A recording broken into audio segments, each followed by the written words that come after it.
Okay, that's great. Thanks. Yes, it's So, recording. Okay. yeah, Okay, let's go on, boss. So it's up. All is yours now. uh, yeah, thank you, Shiva.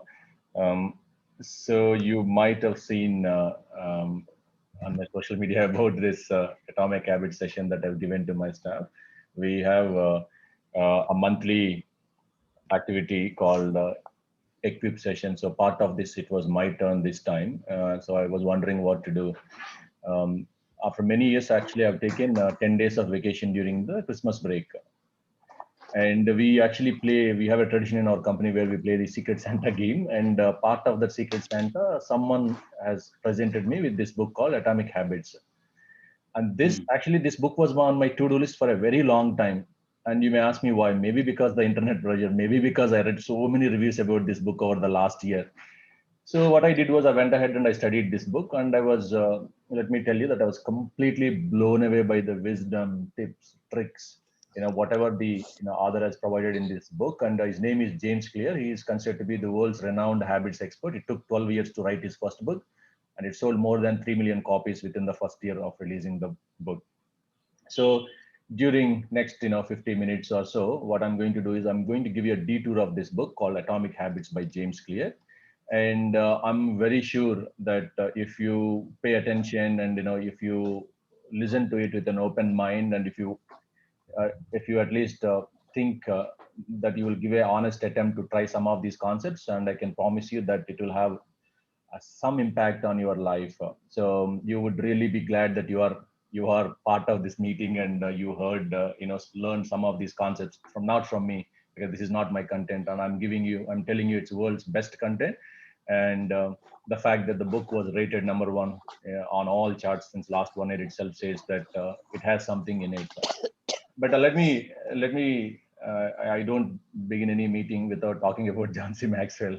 You know that me, Shiva and Venkat, we consider John C. Maxwell as our mentor. And those of you who do not know who Maxwell is, he's an American author, speaker, trainer, and of course a pastor as well. And he's written close to 86 books or so, primarily focusing on leadership. And he sold more than 30 million books in 50 different languages. And as I said, we three, I'm not sure about others in this group, but at least we three religiously follow his work over the last many years. Um, so if you're following my posts on my social media, or following my posts on my blog, or have read my book, there are certain sentences that I repeated throughout the book. It has got some relevance to today's topic, and that's why I'm bringing it up. I mentioned many times that growth happens daily, not in a day. I said it's not about what you do in a day, it's all about what you do daily. And I also said we will never change our lives until we change something we do daily.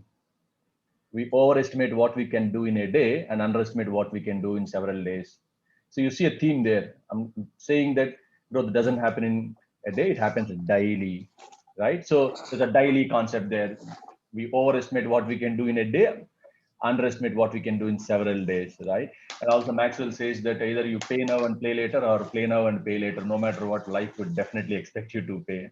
You may wonder why am I talking about Maxwell, because the topic is atomic habits. And why am I bringing up his name and topic? Because it has got some relevance to the context. I wanted to set the context by introducing the rule of five that Maxwell always teaches all of us. So what is this rule of five? I told you that he's 73 years old, written more than 85, 86 books. It's been doing it last 50 years. So someone went and asked him, Maxwell, how did you manage to write? It's not by means not an ordinary feat, right? Selling more than 30 million books, writing, being translated into 50 different languages, doing it for a period of 50 years. It's by no means not an ordinary feat, right? So someone asked him, how did you do that? How was it possible for us? He said, very simple. Rule of five. You know what is rule of five? He said, every day, every day when I get up, I do five things when it comes to writing a book. I read, I think, I file, I ask questions, and I write. Whenever you wanted to write a book, you will identify a theme, and then you'll start reading some books to understand what kind of literature, what kind of research has been done, what kind of books are already available. So you need to inculcate that habit of reading. And you don't need to necessarily buy in with all the theories that are presented or written in those books, right? You need to reflect and you need to think, you need to come up with his own perspectives. And he will file also when he comes across something important, something interesting, he will start filing them. And he'll ask questions, if he is not clear about certain things, either he will write to the author, write to the subject matter experts, right, or else discuss with his tribe. And then finally, every day you will have a writing schedule, you will write. So what he's doing five things: read, think, file, ask questions, and write. And he goes to bed and he gets up the next day, and then he will do the same thing: read, think, file, ask questions, write. So his answer was, if someone is doing it for 50 years, more than 15 years, then imagine what it could do and what you can achieve. So for me, writing a book is not at all a hard work. You understand the theme there, you understand where I am driving this discussion towards. So let me elaborate this little further. Let's assume that you've got a backyard and you've got a tree in your backyard which you want to cut down with your axe. But I don't know what your tree is. It could be overweight, it could be bad food habits, binge watching, it could be addiction to smoking, drinking, it could be jealousy, procrastination, it could be drinking, or lack of motivation, laziness. It could be anything. I don't know what tree you have in your backyard, but if you wanted to, if you only know your tree, because you know what are you holding on to that has got hold on you, and what is dragging you, what is slowing you down in your life. But I can tell you one thing: if you do this every day, you go to your backyard, you pick up an axe, and then you try to cut the tree by swinging it 5 times. So what you do, you get up from your bed, go to your back, take your axe, go to your backyard and swing your axe 5 times and put the axe down. Again, next day you get up, you go out, pick up the axe, swing it 5 times, put the axe down. Every day you swing 5 times, not 15, not 15, not 500. Just swing the axe daily 5 times. So let me ask a question. Tell me what's going to happen to the tree. The tree is definitely going to fall, right? There's no question about that. If you swing 5 times a day, every day, the tree is definitely going to fall. If it is a big tree, it might take a couple of years. If it is a small tree, you can knock it in a month. So the size of the tree will essentially determines how long it takes to fall. So we are not deliberating or discussing here how long it takes for the tree to fall down, because it all depends on what kind of tree we are looking at and its size, so on and so forth, and the kind of tools that you are using. But my point here is, if you do it 5 times a day, if you show that consistency, the tree is going to fall. What I'm trying to say is, if you want to be a better version of yourself, you need to find your tree and you need to find your tools. And once you do that, you can start your intentional journey. One more example of Maxwell, he always quotes this. He received lots of awards, and there was a time where he was in a program. The moderator has asked him in a question in a room full of auditorium full of leaders and senators. So he asked him, Maxwell, if there is one piece of advice that you would want to pass it on to the younger generation. Remember, we are talking to a guy who has done, written more than 86 books, done it for a period of 50 years, considered to be world's leadership guru. So someone asked him, what was that one piece of advice that you want to pass it on to the younger generation? Then he just replied it in one word, one sentence. He said, what I would say is, never underestimate the compounding effect of consistency. So let me move on from John. That's the context. So never underestimate the compounding effect of consistency. You understand why I'm emphasizing on this context. So let's look at the first slide. So this slide clearly tells you that uh, small habits makes a big difference. So this is all about getting 1% better every day. If you wanted to do something, if you wanted to achieve something significant in your life, and we always think that we have to change our life in a big way, but that's wrong. The real changes actually comes from compounding effects of hundreds of small decisions. It could be doing 2 push-ups a day, meditating 5 minutes a day, reading 10 pages in a book every day, or maybe writing 1 page every day. These are called atomic habits. So someone asked me in the beginning of this session, but let me explain what is an atomic habit. So what is an atom? It's a fundamental unit in a larger system, right? So atoms forms molecules, and molecules forms compounds, and compounds will result in larger substances. Therefore, an atom is a fundamental unit in a larger system. You understand and agree that we all have studied it in our primary classes. So, like how an atom is a fundamental unit in a large system, similarly, habits are like atoms of our lives. Let me repeat it.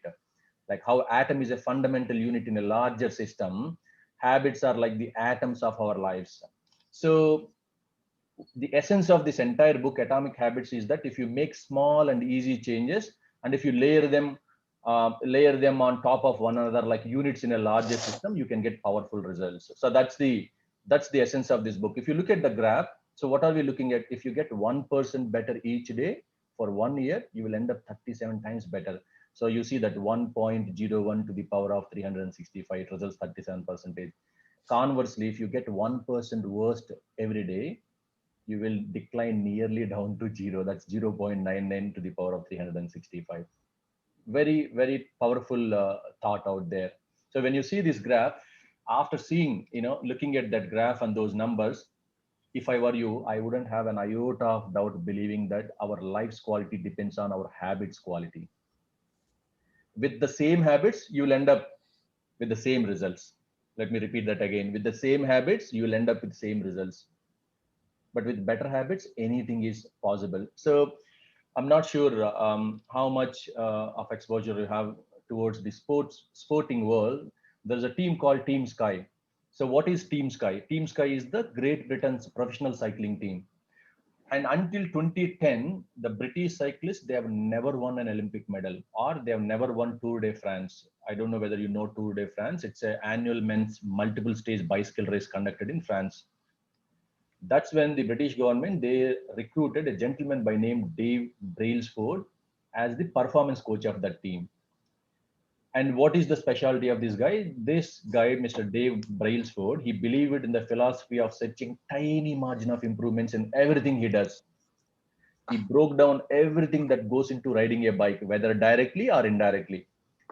And what he believed was, he if he can improve everything by 1%, then it would add up into a remarkable improvement. So he started working on improving everything that is directly or indirectly related to riding a bike by 1%. So he started with the nutrition, he focused on weekly training programs, he redesigned the bike seat, he reduced the weight of the tires, and in fact rubbed alcohol to the tires for better grip. And he asked all the riders to wear some electrically heated overshorts so that he can maintain the ideal muscle temperature. And he asked them to wear the biofeedback sensor so that he can monitor their workouts and riding pattern. So he tested various fabrics. This is all directly related to this game of cycling. He did not stop there. You know what he did? He continued to find a 1% improvement in areas that are generally overlooked and unexpected. He tested different massage gels. He hired a surgeon who could teach them the best way of washing their hands so that they would reduce their chances of catching cold. He determined, this is interesting, you see, what kind of or what type of pillow and mattresses that led to the best night sleep.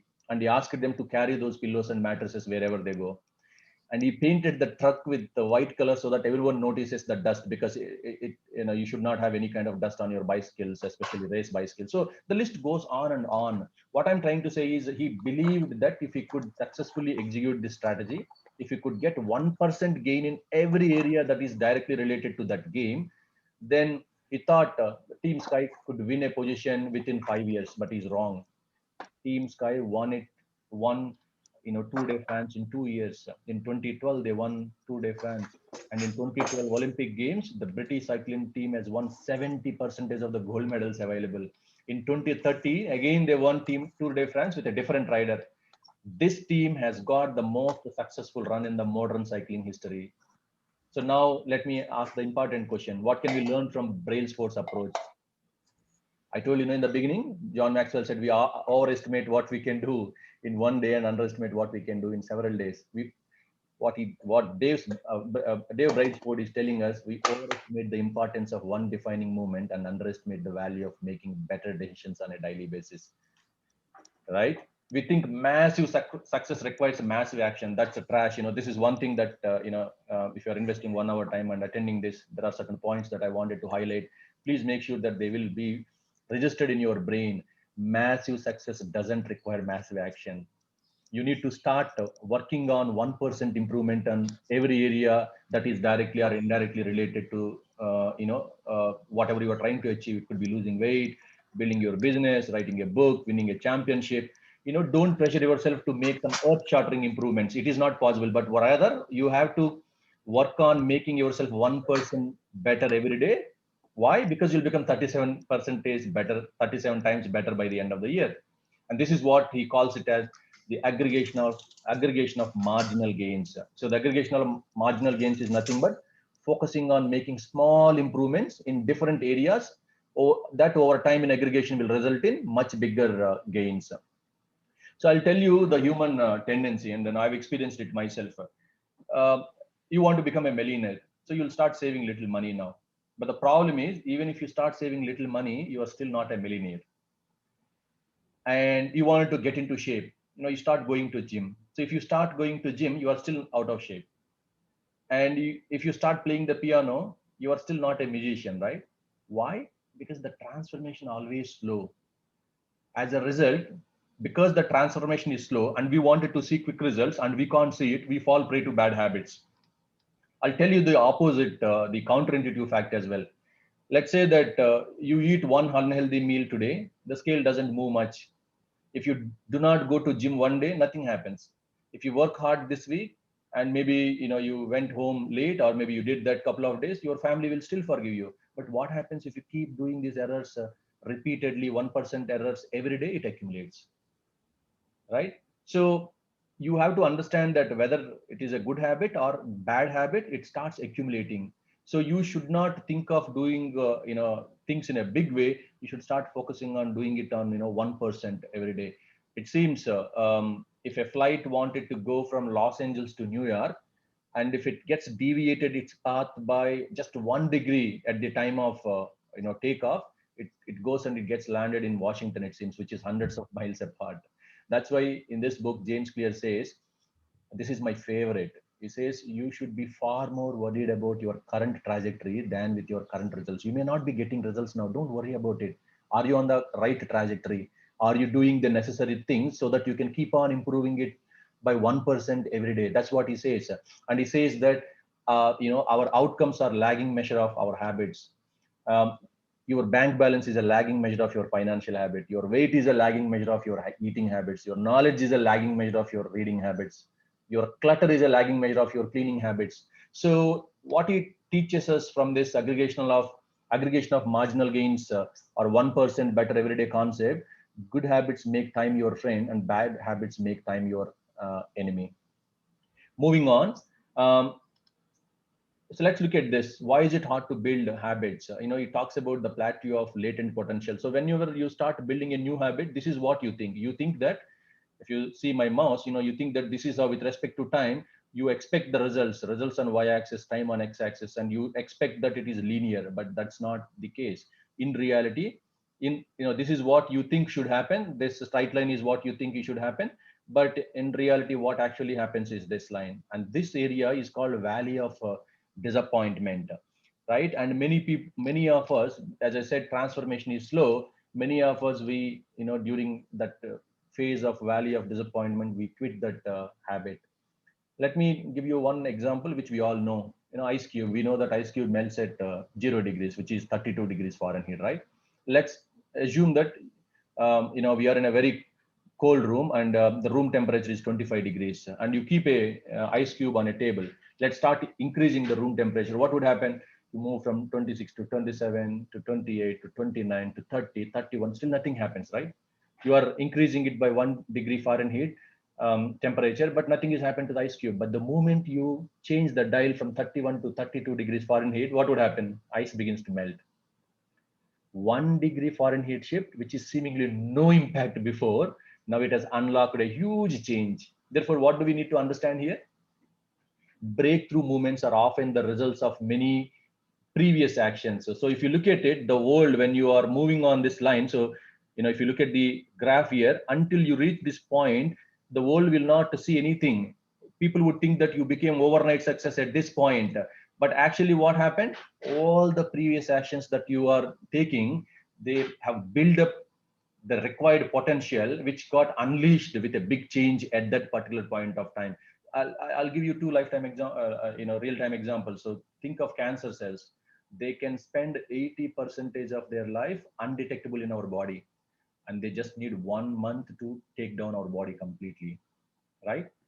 But do you think that Just like that, within 1 month they can take down if they do not build up all those previous actions within the body. No, but they are in undetectable stage there, and then finally at one after we cross that breaking point, it will take down the body within 1 month.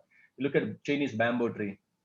It You can barely see the tree going for first 5 years because it builds an extensive root system and explodes 90 feet into the air within 6 weeks, right? Similarly, habits appear to make no difference until you cross a critical threshold. That's where you unlock, you appear to achieve new heights, appear to, show a new performance level, right? As a humans, as I told you, that we are humans, and what we do, we make few small changes and we fail to see the results and we decide to stop. But what we need to understand is whatever work that we did, whatever work that we are putting in, it's not getting wasted. And that's every time when I see Shivan, some of the work that he's doing, I know where he's heading, because I know that right now he's building up all of this, and it is transforming his personality as well, right? So it is just being stored in some form. What happened to the ice cube? All the action appeared at 32 degrees Fahrenheit, right? So when you break through the plateau of latent potential, people will call it as an overnight success, and the outside world only sees the dramatic event rather than all the things that preceded it. So the next one is goals versus systems. I hope you are following. Goals versus systems. If you, in a few weeks ago, I wrote a blog article called Goals versus Systems, and I'm sure I don't need to explain what is a goal, what is a system. Goals are all about results, whatever we wanted to achieve. Systems are all about processes. Let me repeat it. Goals are all about results. Systems are all about processes. For example, right now I wrote one book. Now I'm writing one more book. So my goal is to write one more book. So what is my system? I identified my theme. I divided my project into small pieces. I constructed the book outline. I started my research and I started following a writing schedule. That's my process. You understand the difference between goal and process, right? If you're a coach, your goal is to win a championship. What is your system? Recruit players, identify the playing squad, focus on the weekly training practice, start capturing metrics, identify each one's loopholes, and improve their work on their weak spots, blind spots, and then that's how your system would be. And you keep refining your system and you keep making it your system better. So what James Clear says, this is again, I highlighted one point in the beginning. I said you should be far more worried about your current trajectory than your current results. Now I'm highlighting one more thing. What James Clear says, this is I really liked it. What he says is, forget about setting goals, focus on your systems. If you want better results, forget about setting goals, focus on your systems. Why does he say that? Goals are good for setting a direction. I'm not saying that you should not have a goal. You should have a goal, without which you will not have a direction. But you cannot end with that. You need to start focusing on building your system for making progress. Without system, you cannot make progress. I'm not a big fan of goals. I'm a big fan of system. This is what John Maxwell also teaches us. It is people usually overestimate the importance of an event and underestimate the importance of a process. Why I don't like goals? Winners and losers will have the same goals. When I'm conducting interviews, when I have 100 people, every candidate want a job. Their goal is to get a job, both winners and losers, right? And when you look at Olympic Games, when hundreds of people are participating, everyone wanted to win a medal, but you will have winners and losers there. And when lots of students are writing exams, everyone wants to clear the test and get admission. You have winners and losers there having same goals. And then the second one, why I don't like goals is achieving goal is a momentary change. And I'll tell you, my most of my employees are bachelors, and they stay in rooms. Anytime when I go into someone's room and I find a messy room, that's how the bachelor life is like. So let's say that one of my staff member has a messy room, and he has set a goal to clean it. That he will summon all the energy to tidy up that room. Then he will have a clean room. But for now, right? But if he or she maintains the same sloppy, dirty habits that led to the messy room in the first place, what happens? Soon he or she will be looking at a new pile of clutter and hoping for another burst of motivation to clean the room, until you know you are left chasing the same outcome because you never change your system. If you don't change your cleaning habits, If you don't change your system, you're every time you end up, looking after the same goal, you need to just clean your messy room, because you never focused on changing your habits, changing your system. You treated a symptom without addressing the cause, right? We think we need to change our results, but the results are not the problem. We need to change the systems that cause the results. And some people say that I don't think any of us would fall into that bracket, but people say that, oh, let me reach my goal, then I will be happy. Goals, they always restrict your happiness, but I don't believe in that. This is the problem with goal first mentality, that you continuously you put your happiness until the next milestone. But when you really fall in love with the process rather than the goal, you don't have to permit yourself to be happy. John Maxwell tells us, um, when you are pursuing a habit, whether it is leadership, whether it is any good habit, any intentional any habit that leading to intentional life, he says, stop asking uh, how long it will take, start asking how far can I go, right? When you have a goal first mentality, then you will asking how long will it take, how long will it take. It's not about how long will it take. When you start a new habit, you should start thinking about how far can I go rather than how long will it take, right? And some people, they will have some goals. So I wanted to run a marathon, and then they work for months, they get into a training schedule, and then they cross that finish line, they participate in the marathon, cross the finish line, gone. The race is no longer there.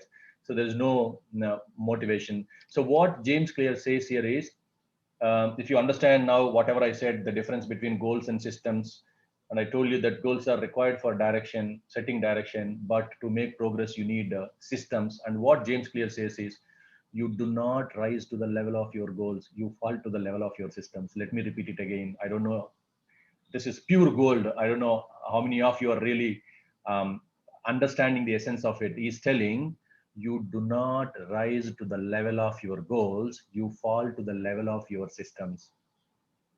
So imagine then how much you need to focus on your systems rather than goal. And he says that there are, when you are building a habit, he tells us to focus on building identity based habits than outcome based habits. So first, let's understand what are these three layers of behavior change: outcomes, process, and identity. So outcomes are nothing but goals. Just now we discussed. Process is nothing but the systems. Just now we discussed about it. And then identity is nothing but your self-belief. For example, so if you want to lose weight, publish a book, win a championship, that's your outcome. And your process is, now if you want to, I told you for publishing a book, I told you what is my process. Maybe for losing a weight, maybe you need to implement a new routine at your gym, or so on and so forth. So that's about the process. And what is identity?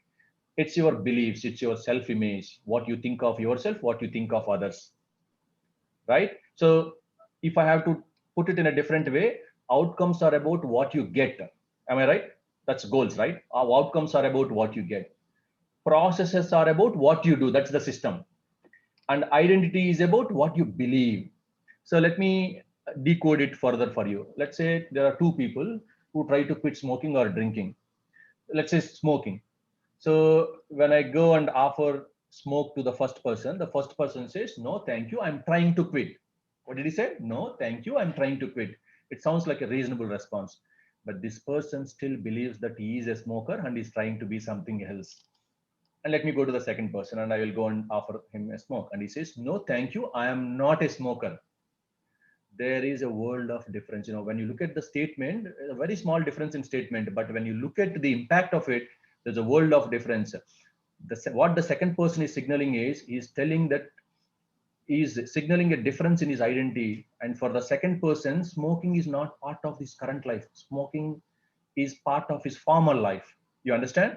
And he's no longer associating himself with the smokers. It's all about that identity, right? So I'll try to further decode it for you. What James Clear says is, it's hard to change your habit if you don't change your underlying belief. The goal is never to read a book. The goal is not to read a book. The goal is to become a reader. That's the difference between an outcome and identity. See, reading a book is outcome based habit. Becoming a reader is identity based habit. The goal is not to read a book. The goal is to become a reader. The goal is not to run a marathon. The goal is to become a runner. The goal is not to learn an instrument. The goal is to become a musician. You understand the difference between identity based habit and an outcome based habit? I hope so. Yes. So, like, just to intervene, Kishore, like in life, goal is not to what we get, it's what we become. Yes, yes. That's Yes, what I. thanks, Shiva. So, Shiva, you have this, some of my friends told me, because I always use this word. I used to say all these years, I'm not good at English. My friends told me, stop using that. Don't say that I'm not good at English. If you do it, what would happen? You will become victim of your identity. Sometimes we are the victims of our identity, because many people, I am sure you also know, people say, there are many people who say, I'm terrible with directions, I'm not a morning person, I don't remember people's names, um, I'm always late, or I'm not good with technology, I'm horrible with math, and thousand of other variations, right? What happens is, when you have repeated a story to yourself for years, it is easy to slide into those mental grooves and accept them as a fact. I hope you're following. So you should never do that. You should never repeat a story to yourself for years, because you are believing it. That's your identity. You are forcing yourself to accept it as your identity, because you are sliding yourself into those mental grooves because you are accepting it as a fact. Let me prove to you that whatever you are right now, whatever your identity is right now, is only because you believe it. Let's say that you are thinking you are religious. You know why you are thinking you're religious? Because you are going to a temple or a church, every week for last 20 years, and now you have evidence that you are religious, right? Let's say that you are thinking you are a voracious reader. Your identity is a voracious reader, because you are studying a book 1 hour every day, or maybe half an hour every day since last many years. That's why now you believe that you are because it's all about identity. That's what I'm trying to say. If you go to the gym even when it is raining, you have the evidence that you are committed to fitness. So that's why whatever your identity is right now, it's only because you believe it. So the counterintuitive theory is whatever I said in the beginning, that don't repeat that same sob story to yourself. I'm terrible with direction, I'm a morning person, I'm bad at that, this, and don't do it. And acknowledge it and start working on it. But if you repeat the same story, it will have an adverse impact on you in the long run. I'll tell you, we don't need to, if you wanted to become a better person, you don't need to have all good habits. You can have some small bad habits as well. Because what happens is, when you are building these identity based outcomes, identity based habits, every action that you take is a ode to the type of person you wish to become. And what happens as the votes build up, you're casting a vote. Every day you do it, you're casting one vote. So as the votes build up, your evidence of the new identity will also build. So each time you write a page, you are a writer. Each time you practice a violin, you are a musician. Each time you start a new workout, you are an athlete. Each time you encourage your colleagues, you are a leader. So it works the opposite way too. So you got to be very careful, right? Every time you choose to perform a bad habit, you are actually casting negative vote for that identity. But let me tell you the good news. If you contest an election, you don't necessarily need to win unanimously. You don't need to get 100 out of 100 votes. The majority votes should be of good habit, and the minority vote should be of, after all, we are humans, right? So you should focus on casting more and more votes for your good habits. So I'll give you a few examples. Your goal is losing weight. So now that just now we learned identity based habits. So if I want to lose weight, what is the identity that I wanted to achieve? I want to become the type of person who moves more every day, right? And then you should start focusing on tying back to 1% improvement. So you should start doing, by a pedometer, walk 50 steps when you get home from work on the first day. Next day, walk 100 steps, then 150 steps. Then 5 days, if you do that per week, you and add 50 steps each day. By the end of the year, you will be walking 10,000 steps per day, right? That is how you need to do that. You need to you should not look at outcome based habits. You should look at identity based habits. You should focus on making yourself 1% better every day, small wins, right? Let's say in my case, I want to become a writer. I know that Shiva is also now writing. So what is right? Becoming a writer is goal, outcome based habit. And what is my identity based habit? I want to become the type of person who writes minimum 100 words, or 1000, depending on, maybe 100 words or 200 words every day. And what I should do, I should maybe start writing one paragraph each day. I should start following that writing schedule. Then I will become a writer. and you want to become a good friend or a better friend in your circle. So what is the identity that you want to build? Goal is want to be a better friend. That's the outcome based habit. And your identity based habit is you want to become the type of person who is always, stays in touch with your friends. So how do you make that 1% improvement or small wins? You call one friend every Saturday, and imagine if you read the same people every 3 months, you will stay close to 12 old friends throughout the year. I hope you're getting it. Now, I'll take to the main meat of this presentation. So if you look at if you wanted to understand how habits are forming, building a habit always divided into four simple steps: cue, craving, response, reward. If you understand this, you will understand how a habit would work and how to improve it. So let me explain this four-step pattern. I will call it as backbone of every habit. Our brain, it runs through these steps in the same order: cue, craving, response, reward. So what is cue? It's a trigger in your brain which will initiate a behavior. Let me repeat, cue is a trigger. What is craving? Craving is the motivational force behind every habit. What's the response? It's the action that you take or the habit that you perform. What is reward? When you respond to it, and you will get in return, you'll get something which is a reward. The name itself would indicate, which is nothing but the end goal of every habit. I'm sure still some of you did not understand that. Let me further decode it. You walk into a dark room, right? That's the cue. Walking into a dark room is cue.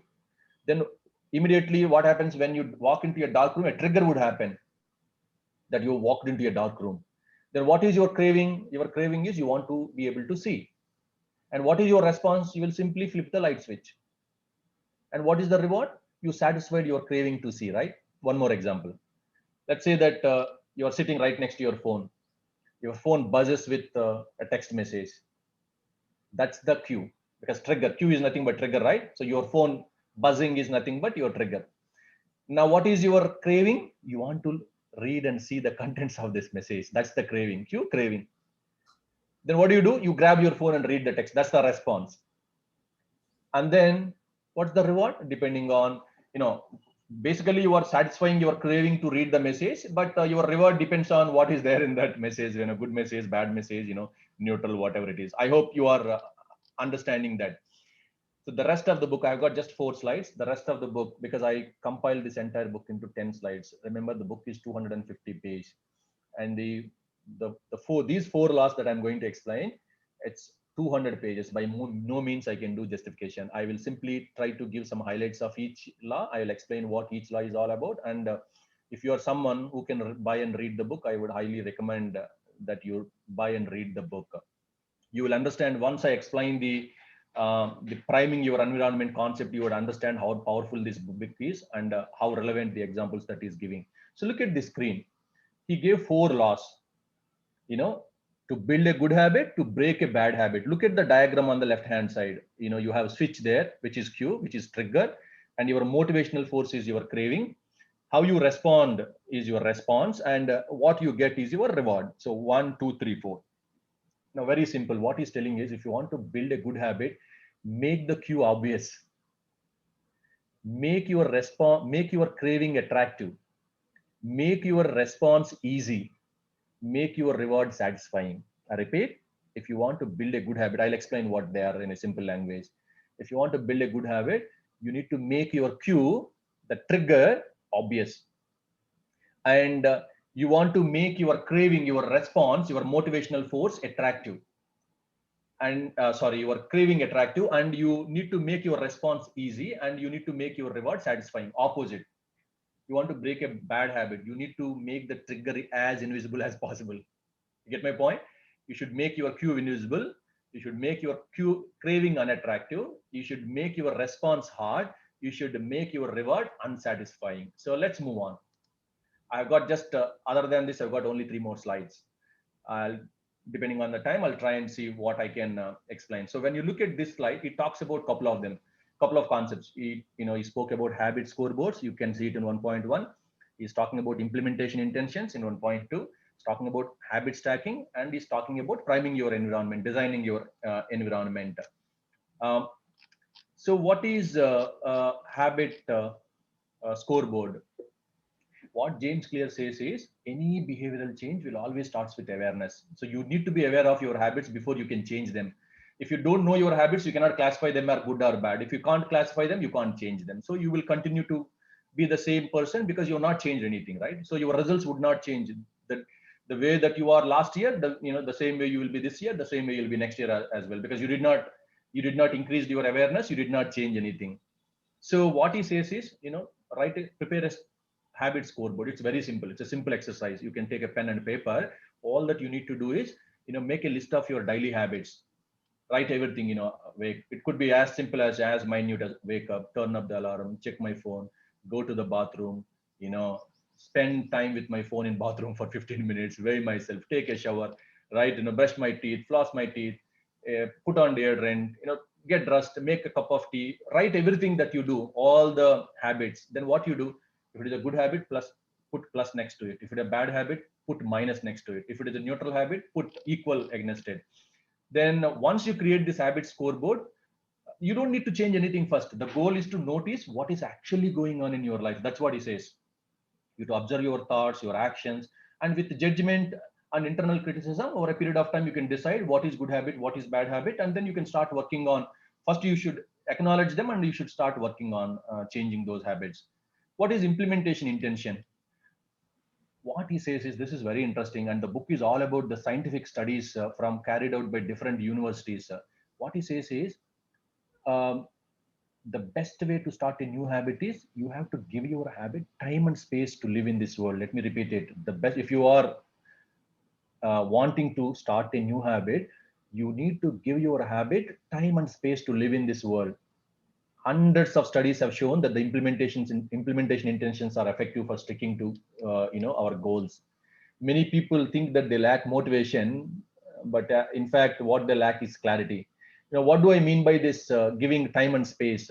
So you can see that I will behavior at time in location, right? What you have to do, I will meditate for 1 minute at 7 a.m. in my kitchen. See, that's the implementation intention, because you are giving time and space to your habit.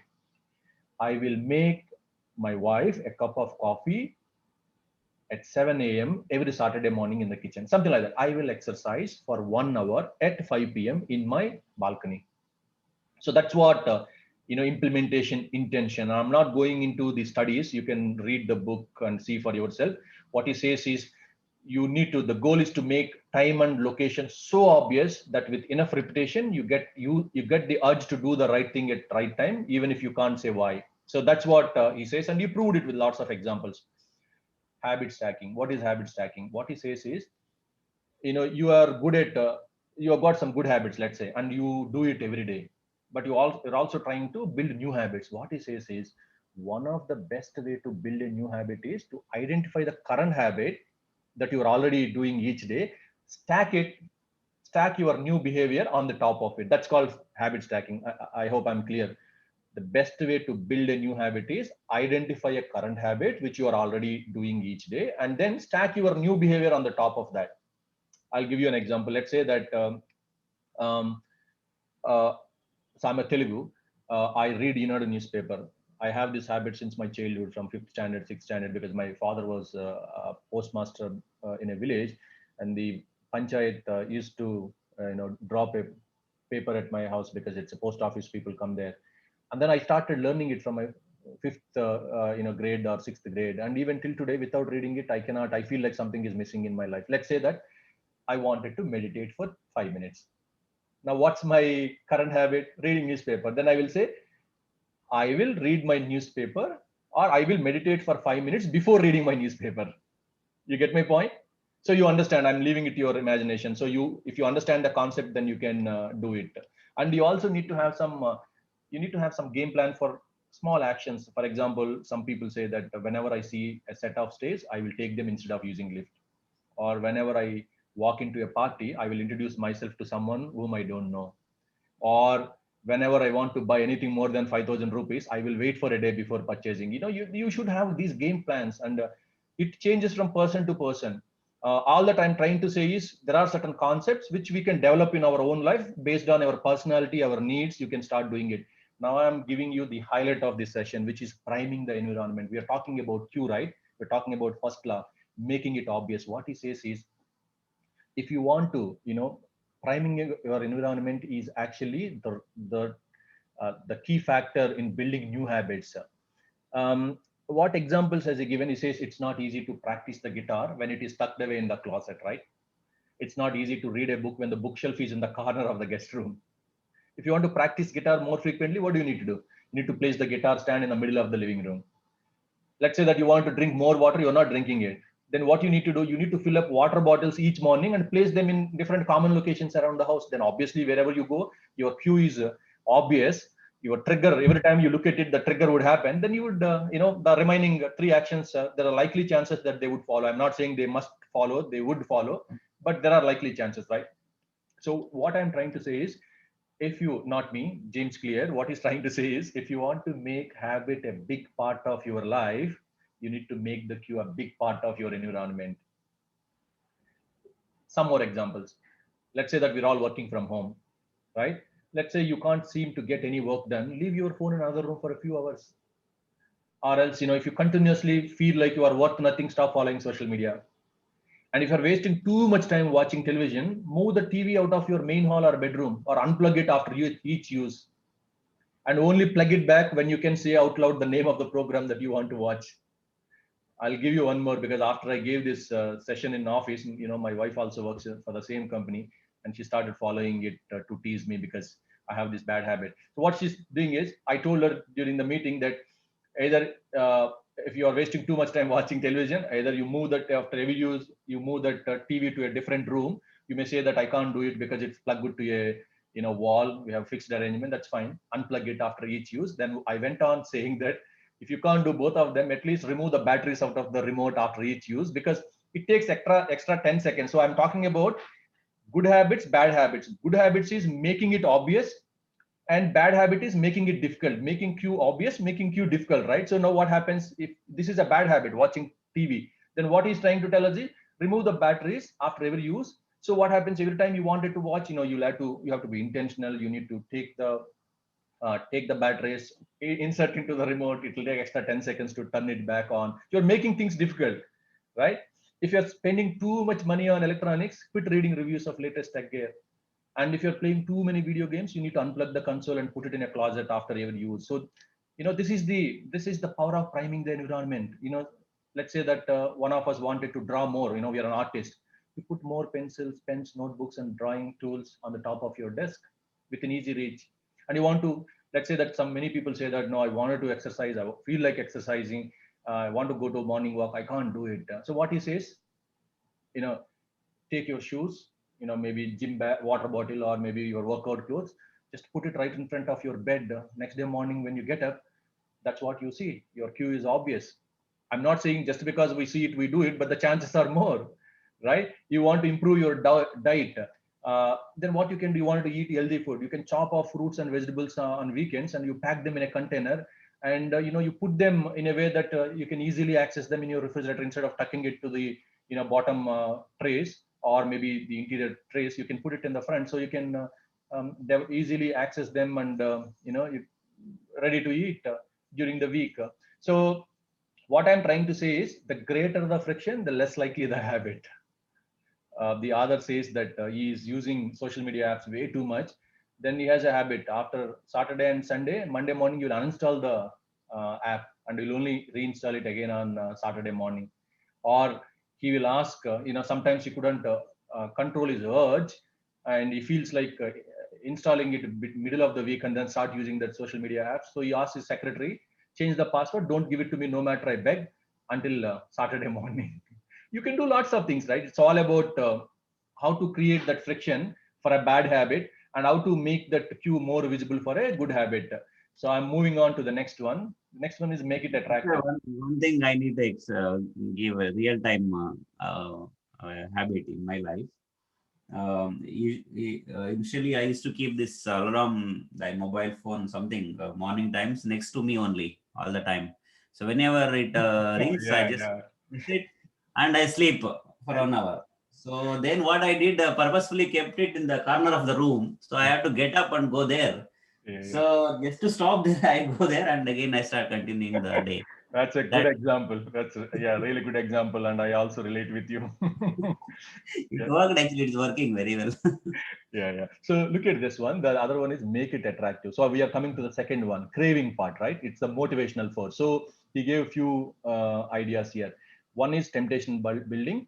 Second one is joining a culture where your desired behavior is the normal behavior, and then creating motivational rituals. So I'll quickly explain a couple of them. One is, let's say that maybe Shiva and myself, because I know about him, he knows about me. We love to hear some podcasts, some audiobooks. But let's say we are struggling with exercise. Now you do the temptation bundling. You say that we are only allowed to listen to podcast while we are exercising. That's the temptation building. Let's say that let's say Meena Garu wanted to watch her favorite show, but she's struggling to iron the clothes or doing household chores. She may not, but I'm just using it as an example. So she can say that I will watch my favorite show only while ironing the clothes or doing some household chores, right? So something like that.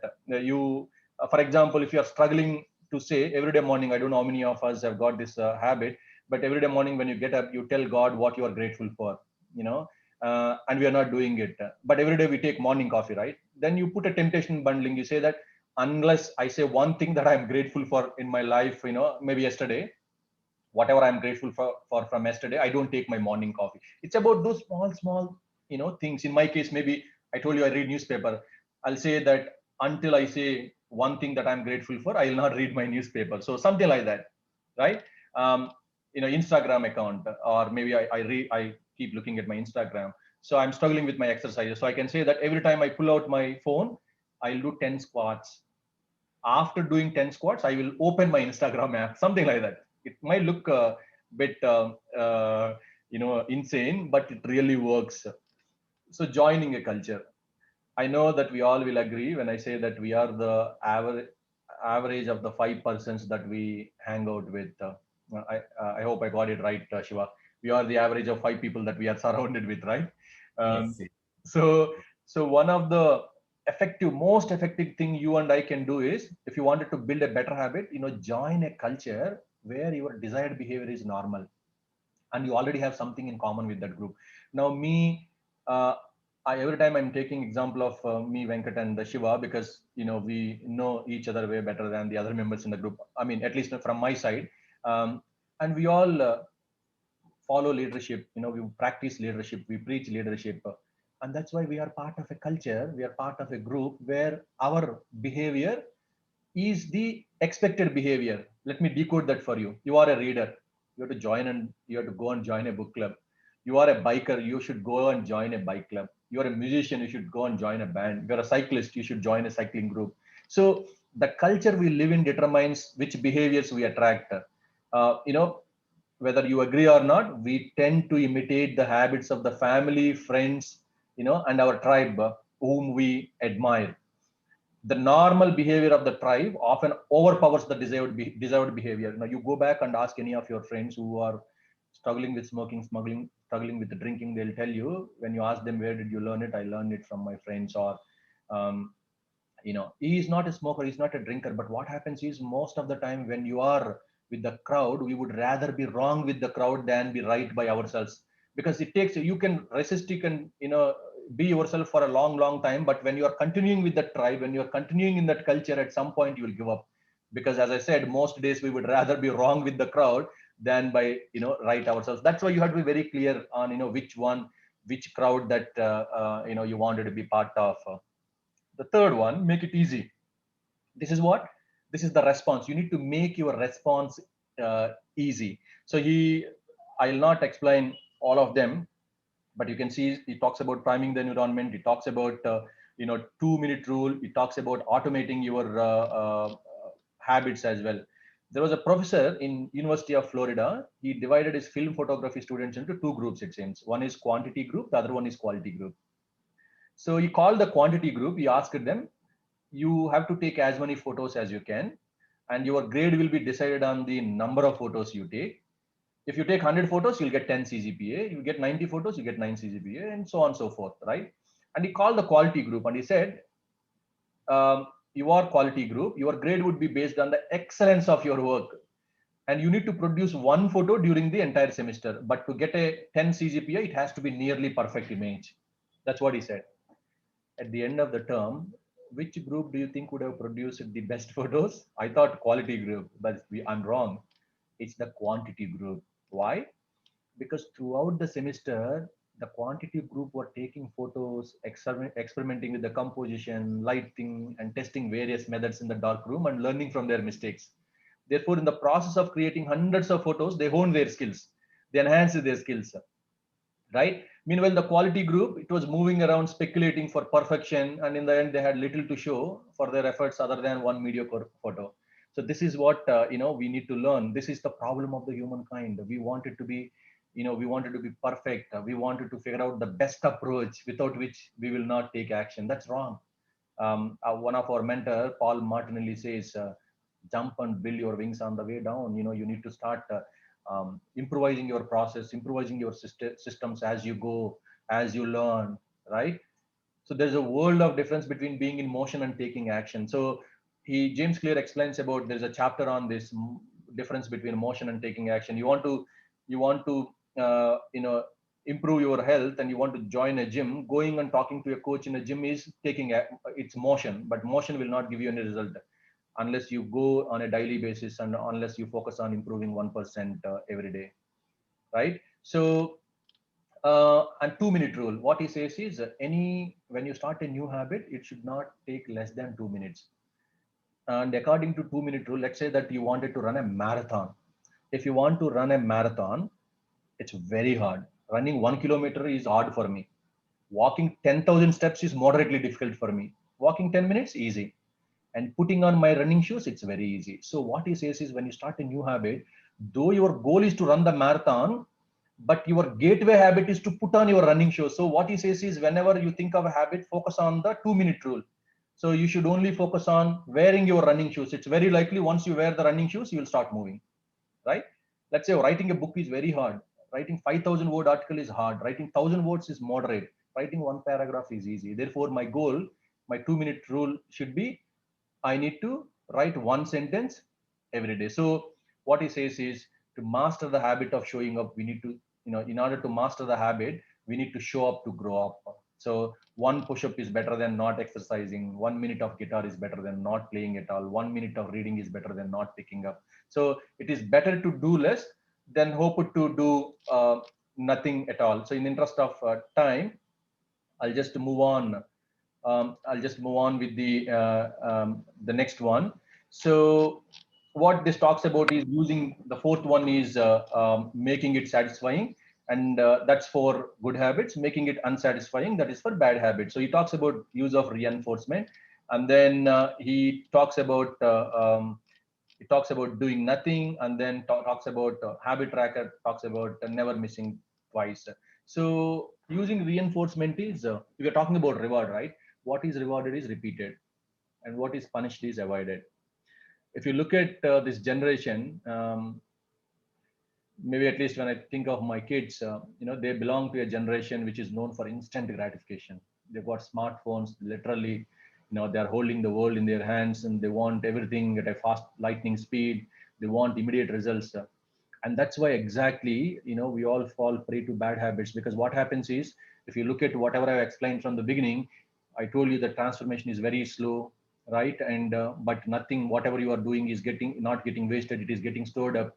But what happens is, this generation, or many of us, we feel like a reward worth 1x right now, which is certain, is typically worth more than 100x in the future. So we fall prey to, that's why we fall prey to bad habits. And we just go ahead and do things. And technology also, actually, it is working against us. I pity this generation now. When you look at even binge watching also, it is a forced habit, because you have to put more effort into stop looking at the screen than to continue doing so, right? What these guys do, they just you don't need to press the advanced button. They will simply take you to the next. Look at Netflix and look at YouTube. They will autoplay it. They will just take you to the next episode. All that you have to do is keep your eyes wide open, right? So you need to be very careful about that, and you need to think about the reward, which is more, which is certain in future. Maybe you might get excited if you spend 4 hours of your weekend time, watch YouTube videos, watch Netflix, or do these kind of things. But instead of that, if you put your focus reading a good book, learning a good concept, right, and on learning, upskilling yourself in a new technology, it may not give you enough immediate result, but it will give you enough good reward in future, because you have to keep doing it. As I told you, 1% good or 1% bad, 1% good accumulates become 37%, 1% bad accumulates become 0%. So you always need to keep that in your brain. And then what he also says in this book is, create a loyalty program for yourself. For example, let's say that your family dream is to go to Europe. So create a trip to Europe account. And every time you resist drinking alcohol, transfer 1,000 rupees into that bank account. Every time you fail to go to gym, transfer, whatever you want to that account. So you have to simulate this environment and the thought process around yourself and create some clutches, make certain things difficult for you. For example, now let's say that he also talks about the habit agreements. um, you need to have an accountability partner. It could be your wife, it could be your gym trainer, or it could be your mentor. What you can say is, when you go to the gym and when you pay 3,000 rupees per month, you can also say, get into an agreement, maybe with your wife or maybe with your son or maybe with the trainer, that every time I fail to come to gym, I'll pay you 200 rupees, right? Sometimes you have to make that investment. Maybe clever way of doing it is, as I told you, that maybe trip to Europe, trip to Singapore, every time you guys fail to resist doing that, you can do it. For example, after 10 p.m., none of your family members are supposed to use internet, and maybe you, at times during weekends or at times, you're breaking that rule, then simply transfer that money into that account. And he also says one more thing. The diagram shows you habit tracker. We know that, right? That's a simple one, a calendar based one, simple way to measure whether you did a habit or not. So it's like a basic format is like a calendar, and you cross off each day if you stick with your routine. And they are actually good, right? Habit tracking, it keeps you honest, keeps you motivated, it provides that satisfaction and gives you clear evidence of the progress that you are making. But what happens when life happens? We're all human beings, right? Life happens, interruptions will happen. There might be an emergency, you may get sick, you have to travel for work, maybe your family needs would distract you for some time. So, but what James says is, the simple rule is never miss twice. The first mistake is never the one that ruins you, it's the spiral of repeated mistakes that follow. So what he says is, missing the routine for one day is an accident, missing it twice is the start of the new habit. Okay, so yeah, I'll conclude it by saying, I can keep talking for some more time. I already taken 1 hour of time. So the 5 big ideas, if anyone had to learn, or if I have to summarize the 5 big ideas that we have discussed in last 1 hour, 1% of tiny improvements every day, they are going to be the game changers in your life. And the second one is, if you want better results, forget about setting goals, focus on your systems instead. So goals versus systems. I told you, for better results, forget about setting goals, focus more on your systems. Then we discussed about outcome based habits, identity based habits. And I told you the most effective way to change your habits is to focus not on what you want or not on what you want to achieve, but on what you wish to become. Not outcome based habits, but identity based habits. And the next one that I told you, priming the environment. If you want to, especially priming your environment falls into two categories, the second law as well as the third law as well. It helps you to shape up your habits very quickly. I gave you a few examples. And then there are 4 laws of behavior change, and they are: make it obvious, make it attractive, make it easy, make it satisfying. Make your cue obvious, make your craving attractive, make your response easy, make your reward satisfying. And this is to build a good habit. And to build a, to break a bad habit, you need to do exactly opposite of, inverse each of these laws. So I'll stop here, and I'll also stop the recording as well. Now I will hand over it back to Shiva.